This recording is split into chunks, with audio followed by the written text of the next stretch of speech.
අයිබෝන් ඉතින් අදත් මම වෙනද වගේම බාතන පිළිගන්නා YouTube channel එකට රිදම් ෆැන්ටික්ස්. ඉතින් අද මම ඔබ වෙත ඉදිරිපත් කරන්න බලාපොරොත්තු වෙන්නේ මේ අපේ ගෝල්ඩන් නීරා එකේ තිබු නවත් සුවිශේෂ පයිනේ සමාගම ඉතින් නිෂ්පාදනය කරපු ඇම්ප් එකක් ගැන තමයි අද මම කතා කරන්න බලාපොරොත්තු වෙන්නේ. ඉතින් මේ ඇම්ප් එක SA 8800 Mark II කියන ඇම්ප් එක තමයි අද කතා කරන්නේ. ඉතින් අපි බලමු මේකේ මොනවද ෆීචර්ස් කියලා. මේ සමගම මේ ඔබ දකින්නේ මම මුලින් සඳහන් කර විදිහට පයිනියර් ස්ටීරියෝ ඉන්ටිග්‍රේටඩ් ඇම්ප්ලිෆයර් එක SA 8800 Mark II.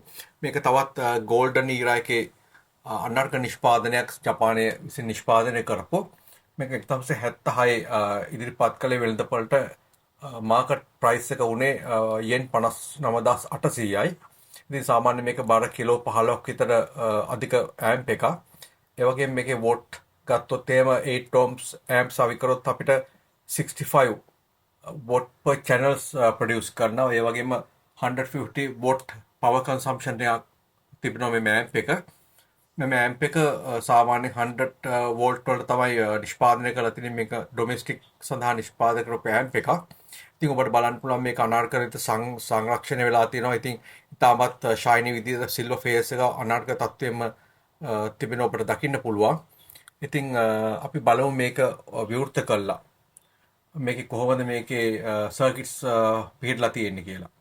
හොඳයි මේ තියෙන යුනිට් එකේ අභ්‍යන්තර දර්ශනයක්. ඉතින් ඔබට බලන්න පුළුවන් මේකේ විශාල ට්‍රාන්ස්ෆෝමර් දෙකක් ලබා දීලා තියෙනවා. ඉතින් ඔබ බලන්න ඇති ඇයි මේ සාමාන්‍යයෙන් අපේ මේ ප්‍රථමයෙන් පෙන්නපු වැඩසටහන වලදී අපි දක්න ලැබෙන හැම යුනිට් එකක්ම ට්‍රාන්ස්ෆෝමර් එකකින් තමයි බල සප්ලයි එක බල සැපයුම ලබා දීලා තියෙන්නේ. ඉතින් මේක හේතුව තමයි මේ channel එකට වෙනම power supply එකක් ලබා දීලා තියෙනවා. හේතුව තමයි මේකේ sound එක වැඩි volume එක වැඩි කිරීමේදී ඒක මේ blur වෙන්නේ නැතුව, ඒ කියන්නේ flat වෙන්නේ නැතුව linear විදියට මේ sound එක powerful විදියටම linear විදියට වැඩි වෙන්න අවශ්‍ය වෙන බලය ලබා දීමට තමයි මේ channel එකට වෙනම power supply එක ලබා දීලා තියෙන්නේ. ඊට අමතරව මේකේ තියෙනවා මේ ट्रांसिस्टर 47ක් අන්තර්ගත වෙනවා මෙම සර්කිට්ස් එකේ. ඉතින් අද දක්වා ඉතාමත් වර්තමානයේ දක්වා ඉතාමත් හොඳින් සංරක්ෂණය කළ ඔබට බලන්න පුළුවන් සර්කිට්ස් ඒවා බ්‍රෑන්ඩ් නිව් කන්ඩිෂන් එකෙන් තියෙනවා. බොහොම අපි ක්ලීන් අප් කරලා ඩස්ට් ෆ්‍රී කරලා බොහොම සැලකිලිෙන් තමයි ඒක සර්විස් කරලා බලාගන්නේ. ඉතින් මේවා නිතරම මම ක්‍රියාත්මක මට්ටමේ තියාගන්න අවශ්‍ය නිසා නිතරම පවර් අප් කරනවා. පවර් ඔන් කරලා තමයි තියෙන්නේ මේවා බොහෝ වෙලාවට ක්‍රියාත්මක මට්ටමේ. ඉතින් මේක මෙම ඇම්ප් වල ජීවගුණය නැත්නම් දැන් 50ක් විතර ආසන්න මෙම ඇම්ප් වල ජීවගුණය පවත්වා ගැනීම සඳහා ඉතාමත් වැදගත් වෙනවා මෙම ක්‍රියාවලිය. මේ තියෙන්නේ මෙම ඉන්ටිග්‍රේටඩ් ඇම්ප්ලිෆයර් බෑක් සයිඩ් එක නැත්නම් බ්ලැක් ප්ලේට් එක දක්න ලැබෙන ආකාරය. ඉතින් මේ මොඩල් එක සඳහන් වෙනවා. ඊට අමතරව අපි ලෙෆ්ට් සයිඩ් එකේ ඉඳලා පටන් ගමු. මේ තියෙන්නේ ෆෝනෝ දෙකක් සම්බන්ධ කිරීමට හැකියාවක් ලබා දෙලා තියෙනවා ඉන්පුට් විදියට. මේ ටියුන් එක මේ ඔක්සිලරි ඉන්පුට් එක අපිට අවශ්‍ය නම් CD ප්ලේයර් එකක් උනත් සම්බන්ධ කරන්න පුළුවන් මේක සඳහා. ඉතින් මේ තියෙන ටේප් 1 ටේප් 2 කියලා මේක රෙකෝඩ් ප්ලේ කරන අපේ රෙකෝඩ් ටේප් ඩෙක් එකට සවි කිරීම සඳහා තමයි මේ ඔප්ෂන් එක ලබා දීලා තියෙන්නේ. ඔබට බලන්න පුළුවන් මෙතන මේ ග්‍රවුන්ඩින් සඳහා ලබා දීලා තියෙනවා ග්‍රවුන්ඩ් ස්විච් එකක්. ඒ කියන්නේ සම්බන්ධ කිරීමක් මේක සාමාන්‍යයෙන් ෆෝනෝ නැත්තම් අපි ටර්න් ටේබල් එකක් සඳහා සම්බන්ධ කිරීමේදී අනිවාර්යයෙන්ම ග්‍රවුන්ඩ් එක සම්බන්ධ කරන්න අවශ්‍ය වෙනවා. ඊට අමතරව මේ තියෙනවා මේ ප්‍රීඇම්ප් සහ පවර් ඇම්ප් එක අතර තියෙන සම්බන්ධය ලබා දෙන්න තියෙන ජම්පර් එක මේ තියෙන්නේ.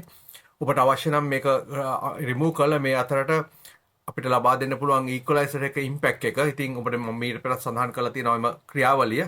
ඉතින් ඒකේ ප්‍රීඇම්ප් එකේ අවුට් එක ඉක්වලයිසර් ඉන් එකටත් ඉක්වලයිසර් එකේ අවුට් එක මේ ප්‍රීඇම්ප් එකේ ඉන් එකටත් ලබා දීම මගින් මේ මුළු සම්පූර්ණම මේ ඇම්ප්ලිෆයර් එක ඉක්වලයිසර් එකේ ඉම්පැක්ට් එක ලබා දෙන්න පුළුවන්. ඉතින් ඒ නිසා මේකට සම්බන්ධ කරන ෆෝනෝ එක ඒ වගේම ටියුන ඔක්සිලරි අපිට CD එකක් වුණත් ඒ සෑම දෙයකටම මෙම ග්‍රැෆික් ඉක්වලයිසර් එකේ ඉම්පැක්ට් එක ලබා දෙන්න පුළුවන්.